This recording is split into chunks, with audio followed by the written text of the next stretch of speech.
Condamné pour récidive. Thibaut Inchep, le célèbre youtubeur fitness avec plus de 8 millions d'abonnés, a encore déchaîné une tornade médiatique. Après avoir dit rien à foutre de ta dépression, Thibaut s'attaque à une autre polémique, la polémique du patriote fasciste. Mais bon, si on peut bien attribuer une qualité à notre ami Thibaut, c'est qu'il a oublié d'être con. Bah oui, on n'arrive pas à un tel succès, 3 milliards de vues quand même, une telle rigueur, quasiment 1000 vidéos, une chaque semaine depuis plus de 8 ans, sans réel travail et sans avoir un certain talent et surtout savoir faire parler de soi. Bon, avant de rentrer dans le vif du sujet, cette semaine c'est le lancement de Splax, la tanière. La tanière, c'est quoi? C'est un mensuel directement envoyé dans votre boîte aux lettres où vous retrouverez le nectar de ce que je peux vous proposer en termes de branding, de créativité, d'innovation et d'image de marque. Oui, ces 3 points sont indispensables pour vous qui souhaitez être identifié et surtout sélectionné dans votre marché, où il y a pléthore d'offres. Si vous ne souhaitez pas être un énième Claude sur votre marché, c'est exactement le mensuel qu'il vous faut. En plus, pendant le lancement, je vous offre un cadeau, un livre papier, je précise, de mes meilleures études de cas de marque. Et cerise sur le gâteau, pourquoi je l'ai fait en version papier? Bah 1, pour me différencier, bah oui, personne fait ça, et 2, parce qu'il a été prouvé à maintes reprises que le format papier est très utile dans l'apprentissage et la concentration. Quand vous êtes sur votre smartphone en train de lire quelque chose, bah vous êtes sans arrêt dérangé par l'extérieur. Quand vous avez un livre papier dans les mains, bah c'est plus difficile de vous déranger. Alors pour le lancement, il est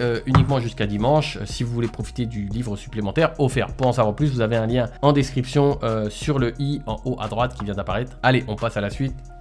Rejoignez la tanière, c'est mon bébé. Vous êtes sur la chaîne du Disrupteur. Attachez vos ceintures.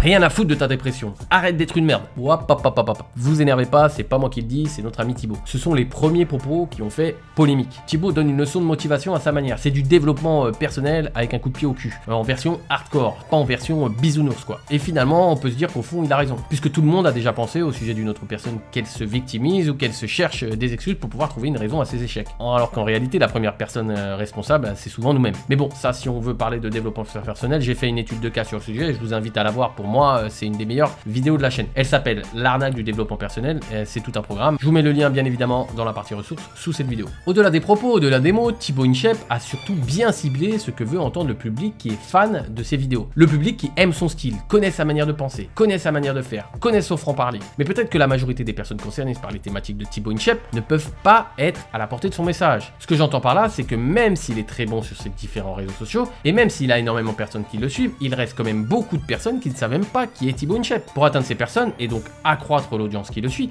il faut qu'il accepte de toucher majoritairement ceux qui sont contre lui. En quelque sorte, ce sont des amplificateurs. C'est exactement la même chose avec YouTube. Pour toucher 10 personnes qui seront concernées par vos produits, vous devez accepter de toucher 90 autres personnes qui seront à peine concernées. Prenons un exemple représentatif. Sur ma chaîne YouTube, la vidéo qui a le plus fonctionné en termes de vues est une vidéo d'actualité qui analysait le programme de Netflix Nouvelle École. À ce jour, elle frôle les 50 000 vues, ce qui est une très belle performance pour ma modeste chaîne YouTube. Je pourrais me dire que ces 50 000 vues ne sont pas concernées par mes offres, puisque j'y parle majoritairement de rap. Mais sauf que la vidéo va un peu plus loin et que si les spectateurs ont des problèmes de différenciation, d'image de marque, d'innovation et qu'ils sont tombés sur cette vidéo, alors ils représentent le public que je souhaite toucher. Et en étant réaliste, je sais très bien que ce public est minoritaire dans les 50 000 personnes. Mais pour que la plateforme YouTube pousse ma vidéo sur le public que j'ai choisi, il faut que d'autres personnes interagissent avec son contenu. D'où l'important de cliver dans son discours. parce qu'au final on se rend compte que ce qui intéresse les gens c'est juste le négatif. Je fais des vidéos qui parlent de dépollution, 0 article, tout le monde s'en branle. Je fais gagner à Fort Boyard 15 000 € pour une association, tout le monde en a rien à carrer. Il n'y a pas un média qui en parle. Alors résumons pour que vous puissiez l'appliquer à votre propre marque. Faire un sujet polémique,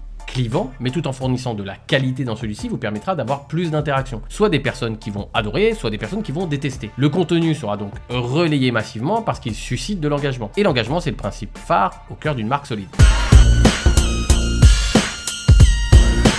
Alors revenons à la seconde vidéo où notre ami Thibaut a encore une fois fait mouche. Lors d'une de ses vidéos, le youtubeur est en train de s'entraîner avec un drapeau de la France en décor. Bon, en gros, on voit rien de spécial, c'est juste un drapeau. Sauf que les commentaires de cette vidéo vont aller bien plus loin. Le traitant de facho parce qu'il a le drapeau. Super rime au passage. Mais revenons sur la définition du mot fascisme. Doctrine, système politique nationaliste et totalitaire que Mussolini établit en Italie en 1922. Doctrine au système politique tendant à instaurer dans un état un régime totalitaire du même type. Les mots ont un sens. Il est important de les utiliser à bon escient. Les commentaires énervés sur la vidéo confondent patriotisme et fascisme. Être fasciste, c'est condamnable. Être patriotique, bah ça l'est pas. Reparlons de la vidéo de la nouvelle école. Sous cette vidéo, de nombreuses fois, je me suis fait traiter de boomer qui ne connaissait pas le sujet. Bah on retourne dans la définition, hein. C'est important la définition des mots. Le mot boomer désigne une personne née pendant le baby boom, 1945 à 1965. Donc âgé de 55-75 ans environ dans les années 2010-2020. Bon, je suis né en 1978, je fais donc pas partie de cette catégorie. Et c'est là où est le cœur de cette vidéo. Aujourd'hui, les mots sont employés en perdant leur signification. Pour une marque, c'est exactement la même chose. Il s'agit d'avoir des mots justes qui définissent ce qu'elle fait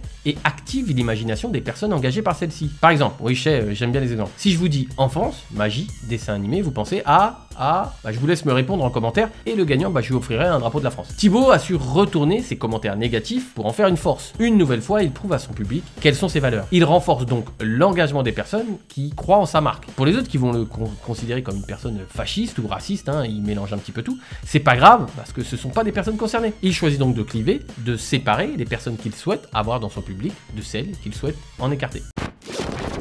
Sur la chaîne YouTube, je travaille avec 2 partenaires. Ces partenaires m'aident à réaliser mes vidéos. Mais ce n'est pas n'importe quel partenaire. Ce sont des entreprises dans lesquelles j'ai investi. Bah oui, quand je vous parle sans arrêt de cohérence, alors moi-même, je me dois d'être cohérent dans les partenaires que j'ai choisis pour la chaîne YouTube. Le premier partenaire est le groupe Summit. C'est un groupe qui est spécialisé dans les investissements sur les crypto-monnaies.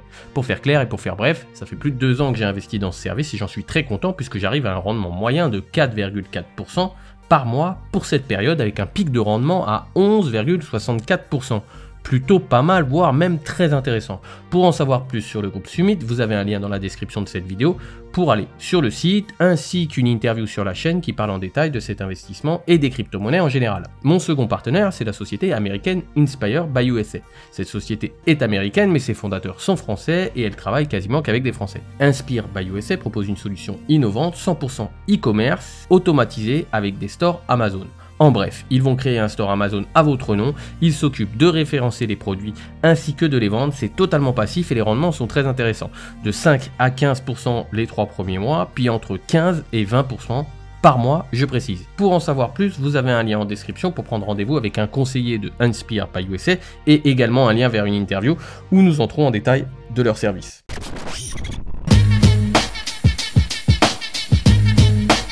Mais cliver, c'est risqué, Franck. Ah bah oui, le risque, c'est le carburant de l'entrepreneur innovant. Sans risque, nous faisons la même chose que les autres. Et si nous faisons la même chose que les autres, nous ne sommes pas différents. Et si nous ne sommes pas différents, personne ne viendra sous notre bannière, sous le drapeau de notre marque. Partager son point de vue va attirer les personnes proches de vos idées et repousser celles qui sont sceptiques. Avec plus de 8 ans de communication dans les pattes, Thibaut InShape sent là où ça va faire mal. Et il sait ce qui plaît aux personnes qui achètent ses produits, qui suivent ses aventures sur les différentes plateformes. Il connaît le public qu'il souhaite toucher. Résultat, en répondant à ce commentaire négatif, il crée une bulle qui attire à lui différents médias. Bon, BFM, France 3 Régions ont repris d'ailleurs cette petite polémique. Et donc forcément, des personnes qui ne savaient pas qui était ce youtubeur l'ont découvert. Il faut pas oublier que Thibaut évolue dans le milieu très concurrentiel de la santé. Et dans un milieu très concurrentiel, faire parler, c'est se démarquer. Il aurait pu ne pas répondre et laisser ce commentaire de côté. Et à vrai dire, il est même certain que ça aurait pas eu un tel retentissement. Je tiens quand même à préciser que chercher la polémique pour chercher la polémique, ça a strictement aucun intérêt. Par contre, si celle-ci arrive à vous et que vous pouvez l'utiliser tout en respectant vos valeurs, alors c'est tout bénef. Grâce à un simple drapeau, Thibaut a su entrer dans les cerveaux. Il y a un autre personnage qui a procédé un peu de la même manière, mais en mode encore plus hardcore. Le lien de cette étude de cas vient de s'afficher, je vous invite à aller la regarder. Attention, c'est pas pour tout le monde, mais il y a beaucoup de choses à en tirer. On se retrouve tout de suite dans cette étude de cas.